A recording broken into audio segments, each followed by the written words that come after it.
بسم اللہ الرحمن الرحیم۔ المقصد الثالث فی المجرورات الاسماء المجرورة هي المضاف الیہ فقط وهو كل اسم نسب الیہ شیء بواسطة حرف الجر لفظا۔ تیسرا مقصد ہم شروع کر رہے ہیں۔ صاحب کتاب نے شروع میں بتلایا تھا کہ اس کتاب کی 3 مقاصد ہوں گے۔ سب سے پہلے ہم نے مرفوعات کا مقصد پڑھا تھا، پھر 8 مرفوعات انہوں نے بتلائے تھے، پھر منصوبات کا تفصیل کے ساتھ مقصد پڑھا تھا، انہوں نے 12 منصوبات بتلائے تھے۔ اب مجرورات کا مقصد بتا رہے ہیں۔ فرمایا المقصد الثالث فی المجرورات، تیسرا مقصد مجرورات کے بارے میں۔ الاسماء المجرورۃ، اسماء مجرورہ، ہی المضاف الیہ فقط، اسماء مجرورہ وہ مضاف الیہ، صرف مضاف الیہ ہے۔ اسماء مجرورہ وہ صرف مضاف الیہ ہے۔ یہاں دیکھیں کہ الاسماء یہ جمع کا صیغہ ہے اور المجرورہ یہ واحد مؤنث کا صیغہ ہے۔ حالانکہ الاسماء المجرورہ یہ موصوف صفت بھی بن رہے ہیں۔ اب سوال یہ پیدا ہوتا ہے کہ موصوف صفت میں تو مطابقت ضروری ہوتی ہے، یہاں تو مطابقت نہیں ہے کہ الاسماء جمع ہے اور المجرورہ مؤنث ہے۔ تو اس کا جواب یہ ہے کہ یہ جو الاسماء ہے، الاسماء یہ جمع ہے اور جمع بتاویل جماعت کے ہو جاتا ہے، جمع بتاویل جماعت کے ہو جاتا ہے، اور جماعت جو ہے، جماعت یہ واحد مؤنث کا صیغہ ہے۔ سوال کا یا اعتراض کا جواب یہ ہے کہ جمع بتاویل جماعت کے ہو جاتا ہے اور جماعت واحد مؤنث کا صیغہ ہے، تو گویا کہ الاسماء بتاویل جماعت کے ہو کر یہ واحد بن رہا ہے۔ تو اس جماعت کی تعویل کے جب ہوا تو پھر موصوف صفت میں مطابقت پائی گئی، تو اعتراض ختم ہو گیا۔ تو بہرحال مجرور جو ہے وہ صرف مضاف الیہ ہوتا ہے۔ اب مضاف الیہ کی آگے تعریف بتلائیں گے اور پھر مضاف الیہ کی 2 صورتیں بتلائیں گے۔ تو بہرحال یہ صاحب ہدایت النحو کا موقف ہے کہ اسم مجرور صرف ایک ہی ہے اور وہ ہے مضاف الیہ۔ پھر مضاف الیہ کی 2 قسمیں ہیں، ایک مضاف الیہ لفظی، دوسرا مضاف الیہ تقدیری، وہ آگے چل کر بتلا رہے ہیں۔ اب پہلے مضاف الیہ کی تعریف کی، فرمایا وَهُوَ كُلُّ اسْمٍ نُسِبَ إِلَيْهِ شَيْءٌ بِوَاسِطَةِ حرف الجر۔ میں نے کل اسم پڑھا، کل اسم نہیں پڑھا۔ اس کی وجہ یہ ہے کہ اسم کا جو حمزہ ہے یہ حمزہ وصلی ہے، قطعی نہیں ہے، اور حمزہ وصلی درمیان عبارت میں گر جاتا ہے، تو کل اسم پڑھا جائے گا، درمیان عبارت میں یہ حمزہ گر جائے گا۔ تو مضاف الیہ وہو کل اسم، ہر وہ اسم نسب الیہ شیء، نسبت کی گئی ہو جس کی طرف کسی شے کی، بواسطہ حرف الجر، حرف جر کے واسطہ کے ساتھ، اور وہ حرف جر لفظاً ہو، آگے ایک سطر کے بعد فرمایا او تقدیراً، یا وہ حرف جر تقدیری ہو۔ مضاف الیہ ہر وہ اسم یا ہر ایسا اسم جس کی طرف حرف جر کے واسطہ کے ساتھ کسی شے کی نسبت کی گئی ہو۔ حرف جر کے واسطہ کے ساتھ اگر کسی شے کی نسبت کی گئی ہو تو وہ مضاف الیہ کہلاتا ہے۔ اب وہ جو حرف جر کا واسطہ ہوتا ہے تو حرف جر یا تو فرمایا لفظاً ہوگا. لفظاً کا مطلب یہ کہ اس کا تلفظ کیا جائے گا، زبان سے وہ پڑھا جائے گا. نحو مررت بزید. اب یہاں دیکھیں کہ زیدن مجرور ہے. کیوں مجرور ہے؟ کیونکہ یہ مضاف الیہ ہے. کس طرح مضاف الیہ؟ یہاں تو مررت فعل بفاعل باجار زید مجرور بن رہا ہے، تو یہ مضاف الیہ یوں بن رہا ہے کہ یہ حرف جر کے واسطہ کے ساتھ اس کی نسبت کی جا رہی ہے، یعنی حرف جر اس پر داخل ہو رہا ہے. اور جب حرف جر داخل ہو جائے تو فرمایا وَيُعَبَّرُ عَنْ هَذَا التَّرْكِيبِ فِي الِاصْطِلَاحِ بِأَنَّهُ جَارٌ وَمَجْرُورٌ.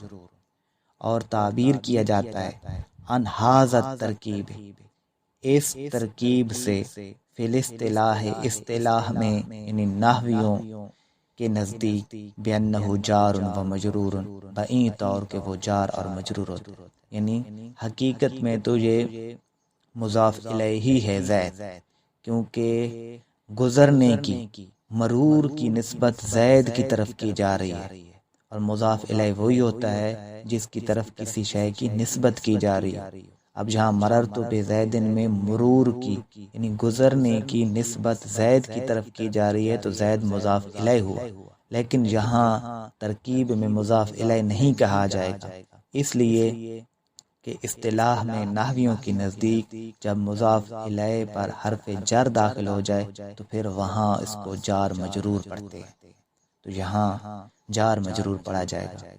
اور جب جار مجرور پڑھا جائے، جار مجرور کسی کا متعلق بنتا ہے تو یہ مررتو کا متعلق بن جائے گا. او تقدیرن، یا پھر وہ حرف جر جو ہوتا ہے وہ تقدیری ہوتا ہے. تقدیری کا مطلب یہ کہ وہ لفظوں میں موجود نہیں ہوتا، اس کا تلفظ نہیں کیا جاتا، اس کو زبان کے ساتھ پڑھا نہیں جاتا. نحو جیسے غلام زیدن، زید کا غلام. اب یہاں دیکھیں کہ زیدن مضاف الیہ ہے. کیوں مضاف الیہ؟ کہ غلام کی نسبت زید کی طرف کی جا رہی ہے. جب مضاف الیہ ہے تو مضاف الیہ ہمیشہ مجرور ہوتا ہے، تو یہ مجرور ہو گیا. اب تعریف انہوں نے یہ کی کہ حرف جر کے واسطہ کے ساتھ وہ تو مجرور ہوتا ہے، لفظاً تو چلو نہیں ہے، تقدیراً کس طرح اس پہ حرف جر داخل ہو رہا ہے؟ فرمایا تقدیرہ غلام لزید. اس کی تقدیر یہ ہے، یعنی اس کو فرض یوں کر لیا گیا ہے کہ غلام لزید، تو زید پر حرف جر لام داخل تقدیراً ہو رہی ہے، اس وجہ سے یہ مجرور ہو رہا ہے. وَيُعَبَّرُ عَنْهُ فِي الِاصْطِلَاحِ بِأَنَّهُ مُضَافٌ وَمُضَافٌ إِلَيْهِ. اور اس کو اصطلاح میں تعبیر کیا جاتا ہے، یعنی نحویوں کے نزدیک اس کو تعبیر یہ کیا جاتا ہے یا نحوی اس کو پڑھتے اس طرح ہے بِأَنَّهُ مُضَافٌ وَمُضَافٌ إِلَيْهِ، بعیں طور کہ وہ مضاف اور مضاف الیہ ہوتا ہے، یعنی وہ مضاف اور مضاف الیہ ہوتا ہے. یعنی جب حرف جر تقدیری ہو تو پھر مضاف اور مضاف الیہ کے ساتھ اس کی ترکیب کی جاتی ہے، اور جب مضاف الیہ لفظاً موجود ہو تو پھر جار اور مجرور کے ساتھ اس کی ترکیب کی جاتی ہے. تو یہاں غلام زید میں غلام مضاف اور زید مضاف الیہ بنے گا. آگے قاعدہ بتلا رہے وَيَجِبُ تَجْرِيدُ الْمُضَافِ عَنِ التَّنْوِينِ أَوْ مَا يَقُومُ مَقَامَهُ وَهُوَ نُونُ التَّثْنِيَّةِ وَالْجَمْعِ. نحو جانی غلام زید وغلاما زید ومسلم مصر. اب مضاف الیہ کے بارے میں،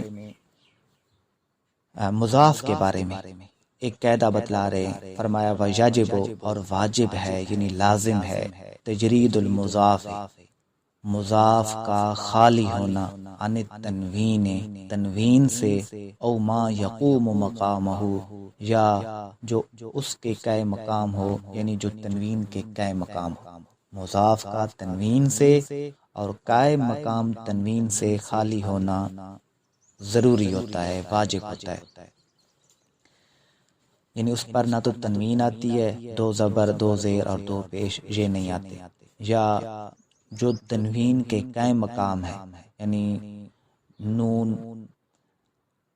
نون تثنیہ، نون جمع یہ بھی نہیں آتے کہ نون تثنیہ اور نون جمع وغیرہ یہ بھی تنوین کے قائم مقام ہوتے ہیں۔ اور تنوین اور قائم مقام تنوین مضاف پر کیوں نہیں آتی، اس کی وجہ کیا ہے؟ اس کی وجہ یہ ہے کہ تنوین اور قائم مقام تنوین یہ جملے کے اختتام پر دلالت کرتے ہیں کہ جس لفظ پر، جس اسم پر تنوین آ جائے تو مطلب یہ ہوتا ہے کہ اس اسم کا اب اگلے جملے کے ساتھ کوئی تعلق نہیں ہے، مستقل جملے پر یہ دونوں چیزیں دلالت کرتی ہے۔ اور مضاف جو ہوتا ہے اس کا آگے مضاف الیہ کے ساتھ تعلق ہوتا ہے، تو اس وجہ سے اس پر تنوین اور قائم مقام تنوین نہیں آتی کہ تنوین اور قائم مقام تنوین جملے کی مستقل جملے پر دلالت کرتے ہیں، اس بات پر دلالت کرتے ہیں کہ وہ اسم جو ہے اب آگے کسی کے ساتھ ملا ہوا نہیں ہے، بس ختم ہو چکا ہے، جبکہ مضاف کا مضاف الیہ کے ساتھ تعلق پایا جاتا ہے۔ فرمایا وَيَجِبُ تَجْرِيدُ الْمُضَافِ عَنِ التَّنْوِينِ أَوْ مَا يَقُومُ مَقَامُهُ، اور واجب ہے مضاف کا تنوین اور قائم مقام تنوین سے خالی ہونا۔ اور قائم مقام تنوین کیا ہے؟ فرمایا وَهُوَ نُونُ التَّثْنِيَةِ وَالْجَمْعِ، قائم مقام تنوین وہ نون تثنیہ اور نون جمع ہے، یعنی جمع سلامہ، یعنی نون جمع سلامت کا، یا یوں بھی کہہ سکتے ہیں جمع سلامت کا جو نون ہے وہ، اور نون تثنیہ یہ تنوین کے قائم مقام ہوتے ہیں۔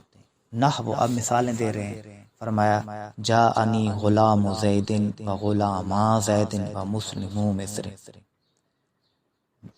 آیا میرے پاس زید کا غلام، زید کے دو غلام اور شہر کے مسلمان۔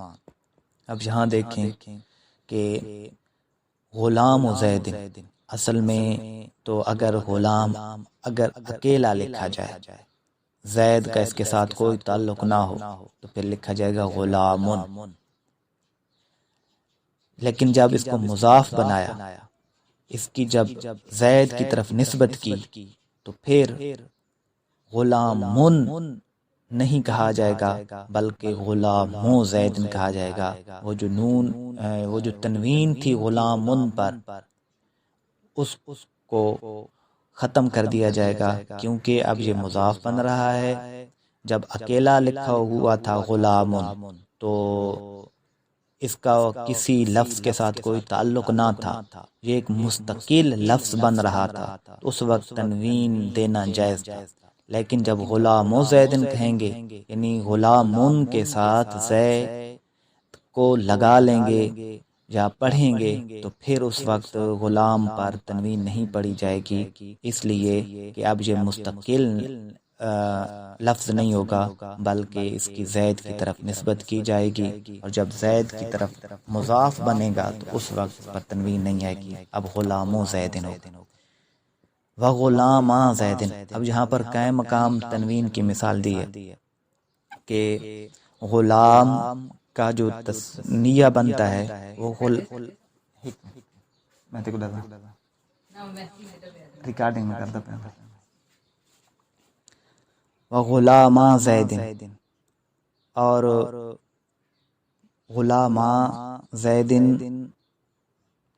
یہ غلاما تثنیہ کا صیغہ ہے، یعنی غلام واحد، غلامان تثنیہ۔ غلامان تو ویسے تو اکیلا لکھا جائے گا، لیکن جب زید کی طرف نسبت کی جائے گی تو نون کو گرا دیا جائے گا، یعنی تثنیہ کا نون جہاں پھر نہیں ہوگا۔ صاحب کتاب نے بھی یہی لکھا کہ نون تثنیہ کو گرا دیا غلاما زیدن، کیونکہ تثنیہ کا نون تنوین کے قائم مقام ہوتا ہے، اور جو تنوین کے قائم مقام ہو وہ مضاف پر داخل نہیں ہوتی، تو غلامان اصل میں غلامان تھا، نون تثنیہ گرا دیا۔